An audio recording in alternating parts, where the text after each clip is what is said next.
Hello everyone, I'm Narrowbanks. Welcome back to Aston Martin. We're going to continue where we left off. We're about to start preseason. We have about 11 million to play with, and we're just going to get right into it. Last season we won, which isn't that surprising. Let's see if we can continue the good trend. As you can see, we gained an extra 5 million or thereabouts. Well, 3.5 really, as a result of the month taking over. So we have a starting balance of 14.5 million into 24. We can have a look at our sponsor obligation merchandising. We do want to put this to the maximum. It just gives us the most income per race. So you can see it's currently at 4 million. If we pay a little bit more in the preseason cost here, we can up it to a total of 9 million gained. So we pay 18, but we get about 27 back. So we make 9 million.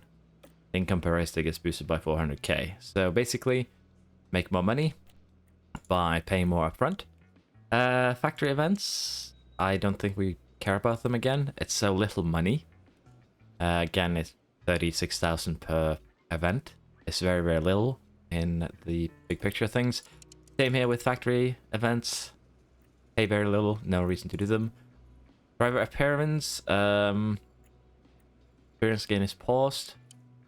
We could do both, honestly, because the experience is so low to begin with. That would make it 14 million. I think that's okay. Again, both drivers do have very low experience modifiers. The little experience that we do get is great because we can put it into stats that we need. But it's not something that I'm overly concerned with, to put it like that. Race driver weekend appearance, control performance rating will be reduced. Honestly, I think we'll do it like this. Alonso was the winner last season. So let's give him a nerf. Honestly, let's nerf Vettel. I think about it, because Vettel still has that. He still has 1.5 million payout every time he wins a race. So we're going to be putting our money on Alonso due to that, unfortunately. I would really like Vettel to win championships, but I am greedy. And as you can see, these others are not worth it in our eyes either. So this is what we'll go with. Our team rating is 4 out of 10. Gives us 95 million in our main sponsor fund. We get an extra 24 million, 24.6 million from our obligation, and we end up with 50 million as our preseason lump sum. This get added to our starting balance, and our income per race is 4.75 million per race. That is fairly acceptable, honestly. We'll just move along. We have a long-term objective of being a points contender, score points of contender season races. I think we've already done this, so I have no idea why it hasn't been completed, but that's, you know, on me. I don't know. Our balance here. We are getting a decent amount of money. Sponsor funding. Again, this is the preseason lump sum, I believe. We have board payments, so we get a little bit extra because of the entry fee of 6 million. And that puts us into 17.4.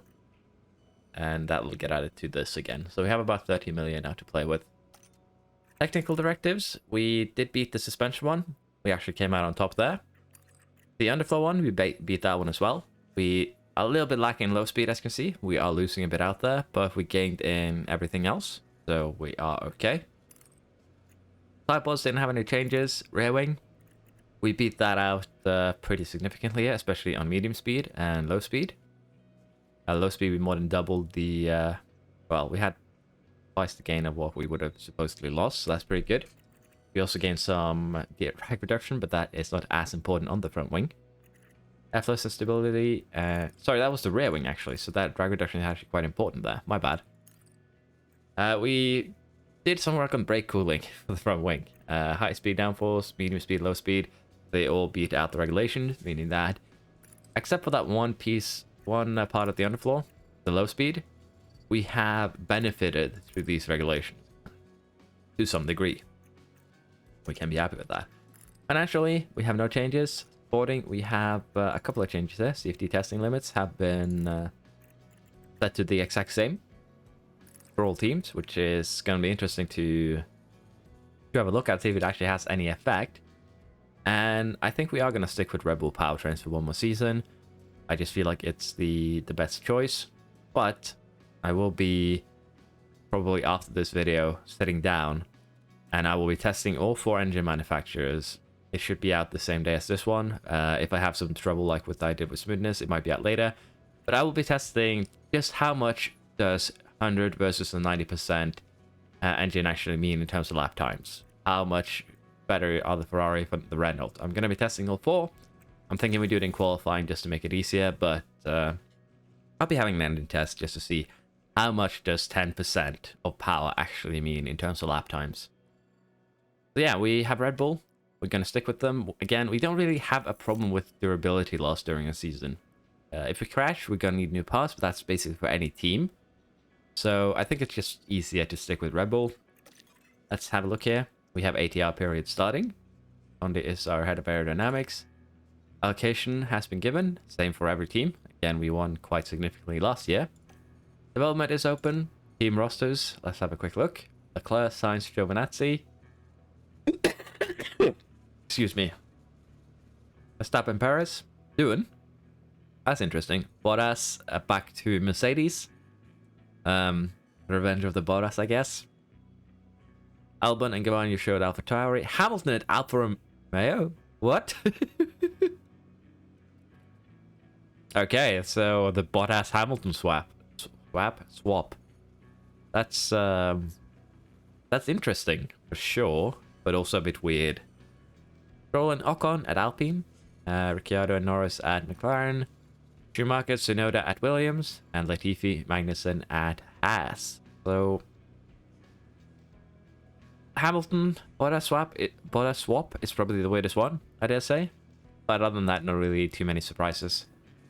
New regulations are in effect. Internal car report compared to our last year performance, as you can see. We have gained almost to 0.2, a little bit more actually. 0.21 kph. 0.002 acceleration. Low speed, we've gained a little bit. Medium speed, we gained more. High speed, we've gained even more. DRS 0.2, just 1 acceleration. We gain a little bit of dirty air cornering, a lot of brake cooling, and a lot of engine cooling. So it looks pretty good. I apologize for my throat again. We have this weird winter fall winter thing going in Norway, so the seasons are going back and forth and arguing, and my body just isn't agreeing with me over what we should be preparing for. We will do what we usually do, underfloor. It's just the best choice, and we will go with wind tunnel hours as well. And already you can see that the drag reduction here is increased by a decent amount. The speed as a result is also increased by a decent amount. And we're going to be putting everything to the right. I've gotten a couple of questions about if you do an intense floor, could you follow up with a rush floor? The thing with doing an intense floor is that you don't gain any benefit of doing intense on your current iteration, but the boost you get to this part called car parts expertise will remain. You will not lose it if you do not make another piece this season. It will just carry over to next season. So by doing intense, if you don't do another piece, there's nothing to be sad about, there's nothing to be worried about. You're still gaining the benefits of doing intense. It'll either carry over to your next piece, or it will carry over to next year. You can look at this also as having done some research while designing a piece. But intense is definitely the best way to quickly improve. And all sliders to right is still the best. Even if you can see here, there are some negatives of doing it, but those negatives don't beat out the benefits, so it's still better to just put all the sliders to the right. You will benefit from it, don't worry about it, it's still the best.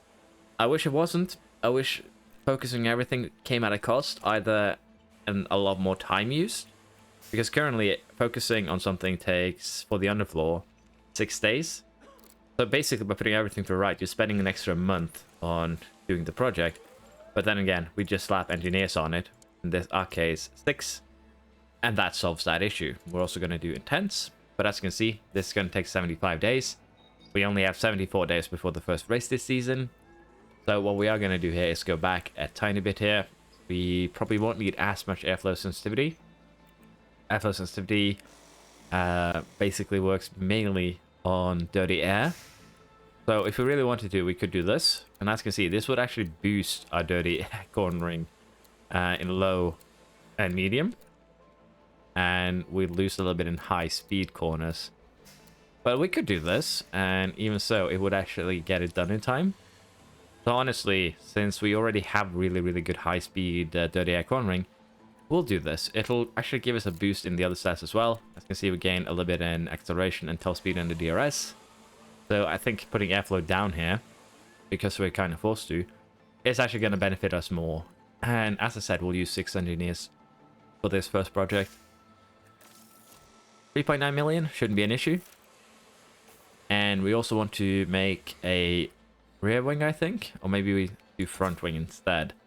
I don't know where our car is now compared to everyone else's. So we can have a look at that and use that as our decision making. So we're still lacking top speed acceleration.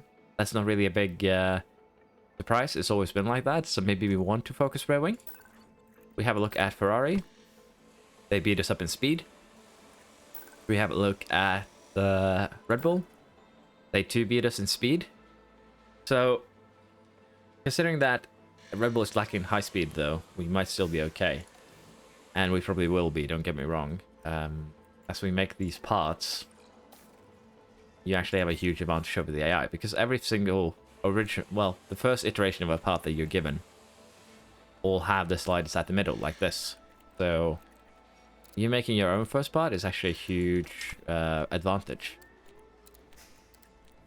Now, if we put everything to the right here, you can see that we aren't actually getting that huge of a boost, which is a bit unfortunate.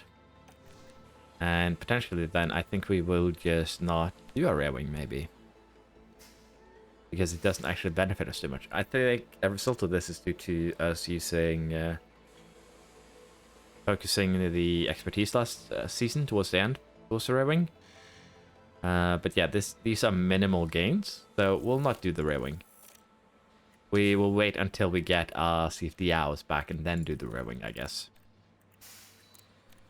In terms of the front wing, we can gain some boosts here. They won't be huge boosts. But, judging from what I'm seeing here, they might have actually made a few changes to...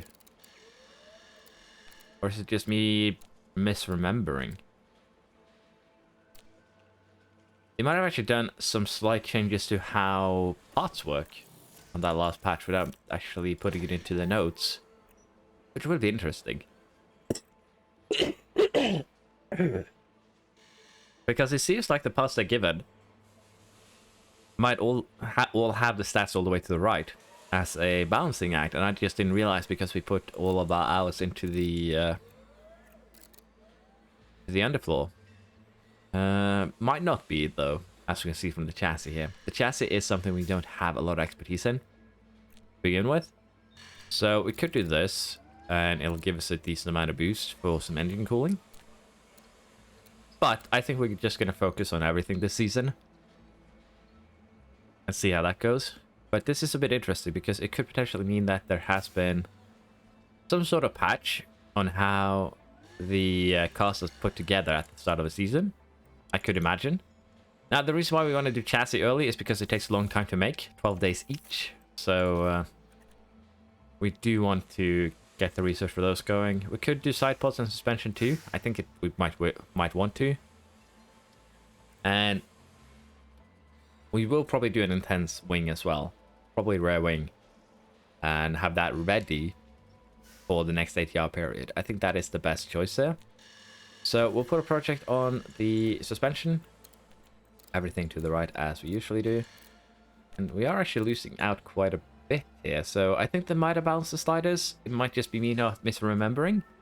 But I'm going to have to take a look at this because these boosts are a bit smaller than I remember.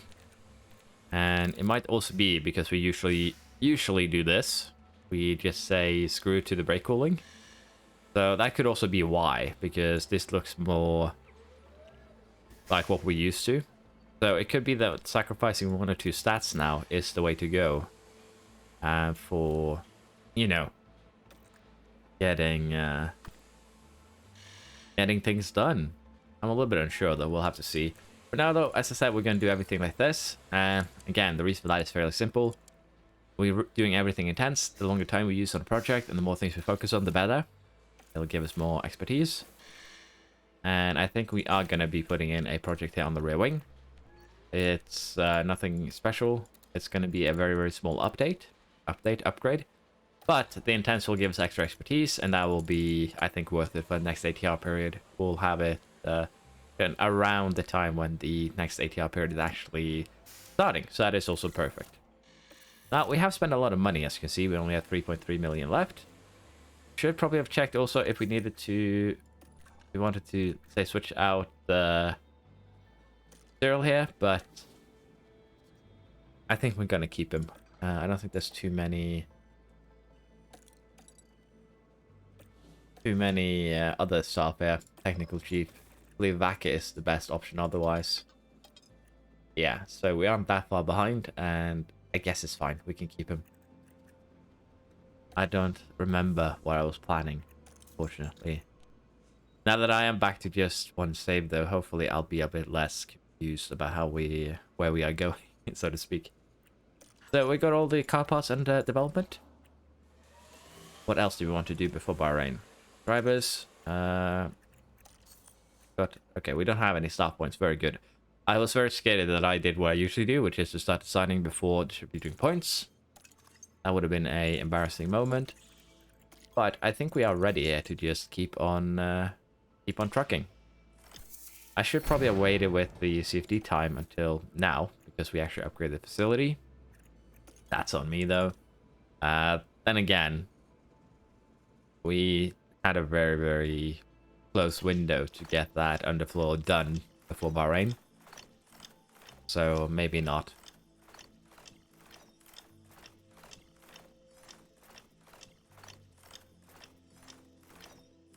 Designs to be completed. Suspension.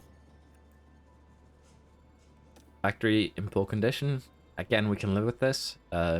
It's not super important. Manufacture the suspensions. We want 4 of them.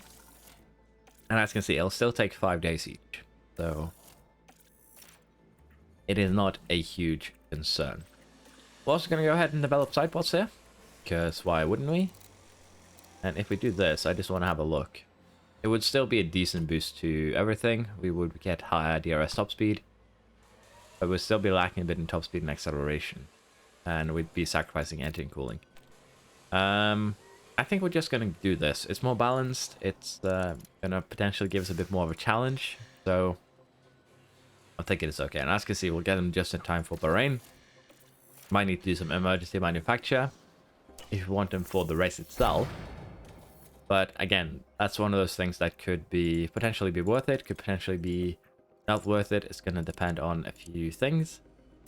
Going to get 4 chassis done. I actually remembered wrong. They're 8 days each, not 12. And we will be doing a new project.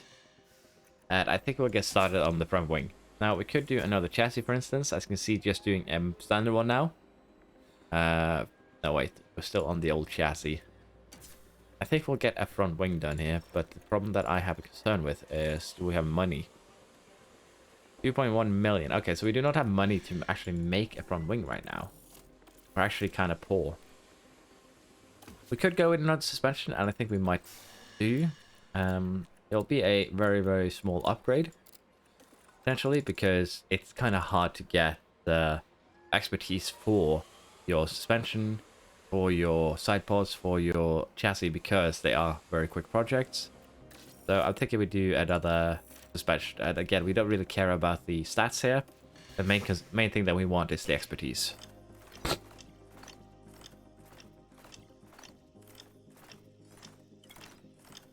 We actually made some money, so if I just waited a little bit, we could have made a front wing. That's on me.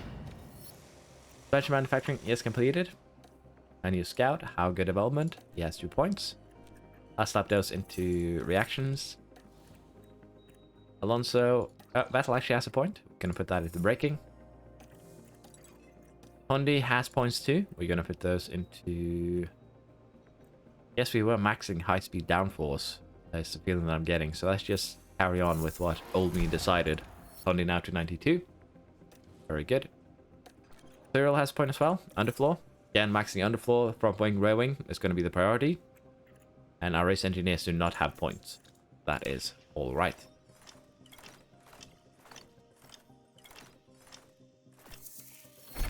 Railing design has been completed. Let us go ahead and manufacture. Welcome to a 24th season. Our season saw a climatic victory for Aston Martin.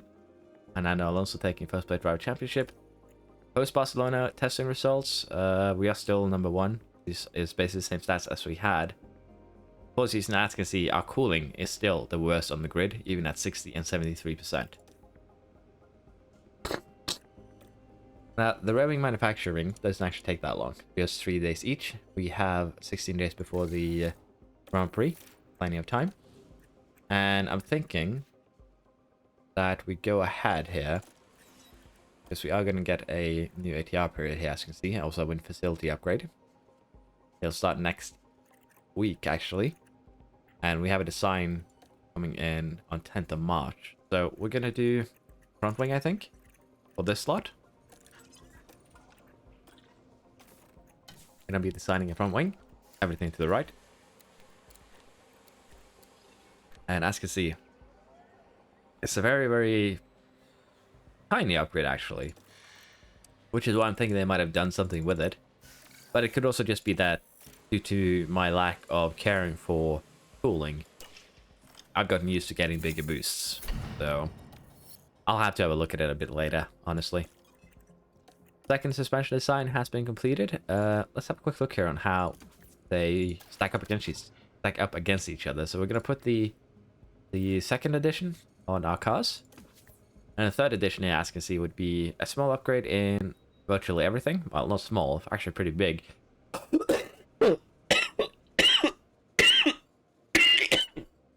Excuse me. Actually quite a big upgrade in virtually everything. Especially for, you know, such a small part. So we might have to focus a bit more on the suspension in future. But for now, we're going to manufacture 4 more. And we'll have 2 of them ready for the race. That is good. And for this slot, we are going to leave it open, potentially. And just get that rear wing research started in 2 days. I think that's okay.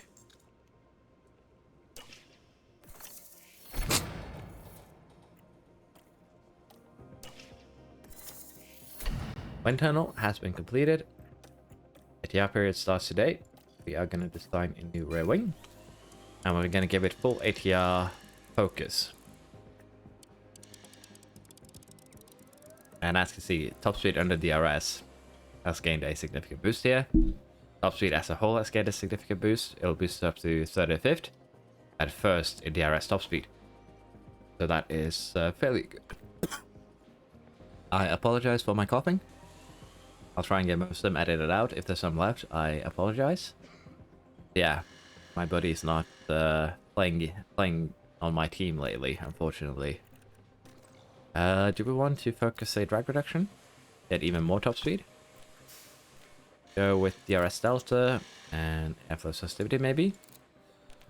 I think, honestly, just putting everything to the maximum here is still worth it. And as you can see, we're still going to get some sizable boosts there in virtually everything. I think it's okay, but I might have to play a bit with the sliders later on. Because, potentially here,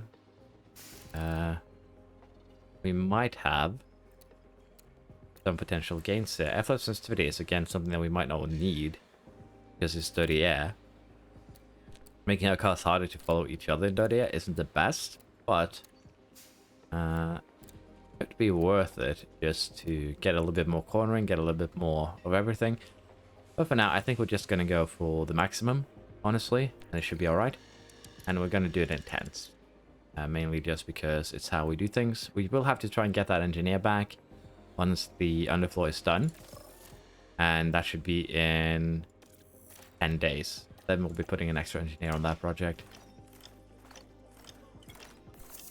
Design has been completed. Sidepods. Good.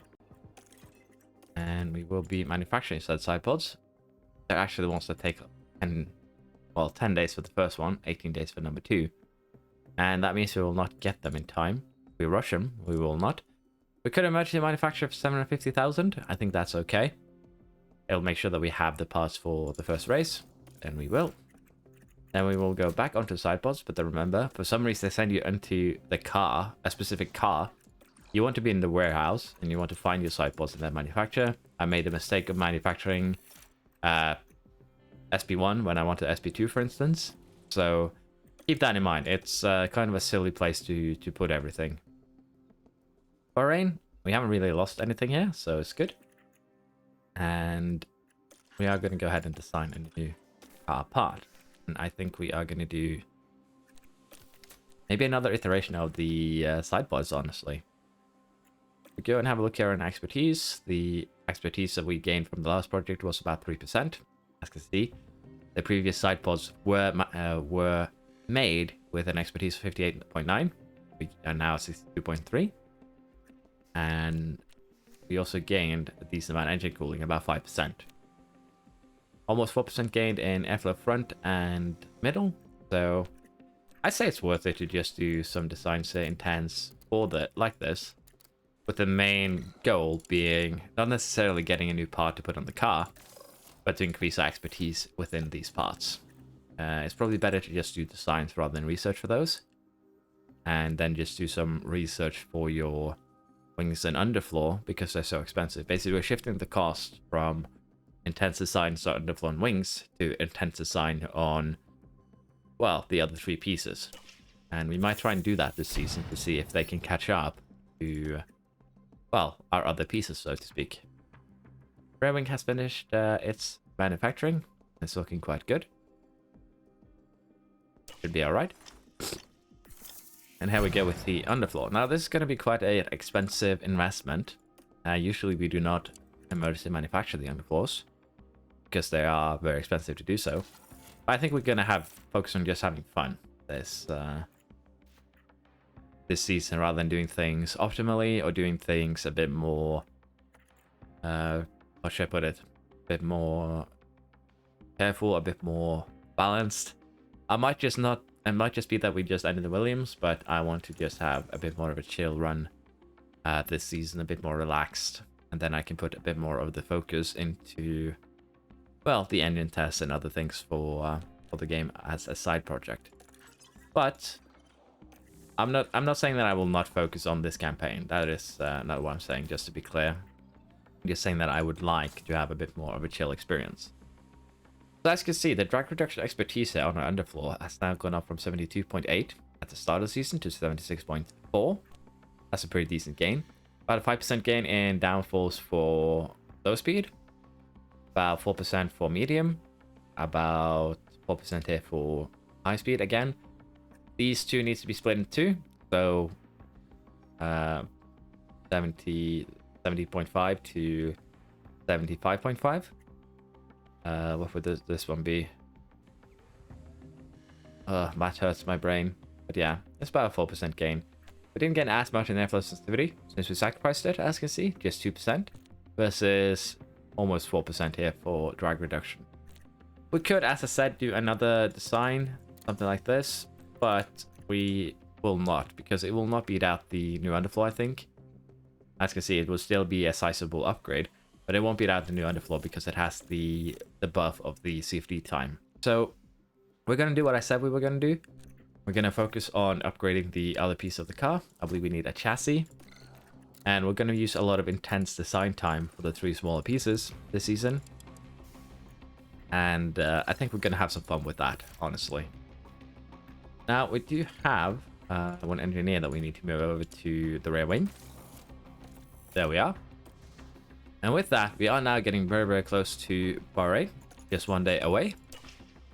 And with that, I think we have finished preseason. But before we do that, we're going to slap all the pieces on the car. We would like to refurbish this, but we do not have the money. We're lacking about 600,000. And what we are going to do instead, go into car analysis. Currently, we'll be 5th, 7th, first and everything else. Let's put on those new parts and see where we actually end up. So, chassis. On the both cars, front wing isn't ready yet. Rear wing is. And as you can see, it's a very small upgrade, all things considered. Sidepods, put those on. Small upgrade, but still decent. Hopefully that pushes up a bit in speed. And as you can see, this one will make us first in top speed. Lacking a little bit of acceleration then will be the only thing. And I believe we also have a extra suspension that actually puts us up into the #1 car for everything but cooling, as we usually are. So currently 7607, 1905, 2756.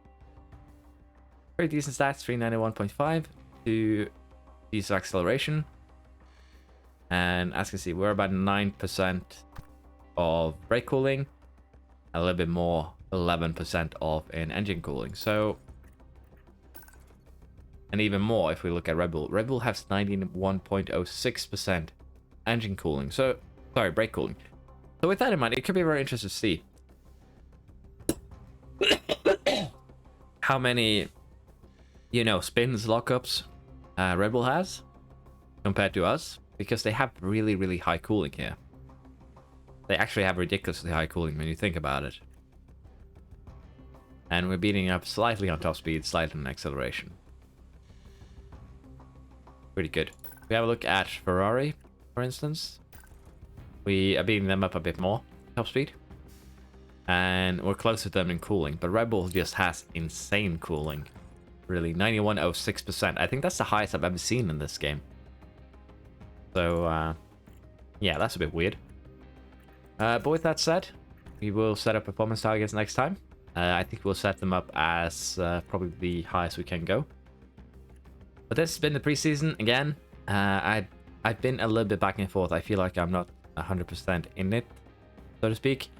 But that's just to me not being, again, I enjoyed the game, don't get me wrong. It's just that I am not 100%. As you might hear from my voice, I've been feeling very tired lately, especially after work, and just generally feeling tired, probably an after effect of COVID. I hope it goes away soon. And it's honestly very annoying, because I thought I could make a decent smoothness video, but I feel just disappointment when I look at that thing, because I couldn't figure out something.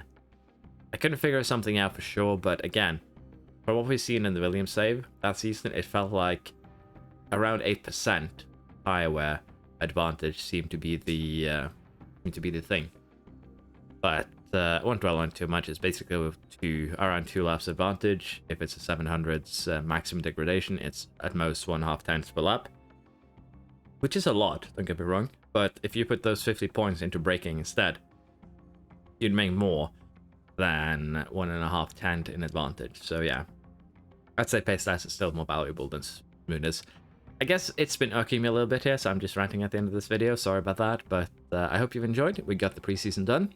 I'd say we're done pretty well here. Both cars are now up of the grid. And I guess we'll be working on trying to beat Red Bull's cooling this season, maybe. That could be an interesting one, especially considering they have 91%. Thank you for watching. Hope to see you next time. Please like the video, helps me out a ton. And a big thanks to everyone who supports me, members, viewers, everyone. Thank you very much. And I hope to see you next time. Bye bye.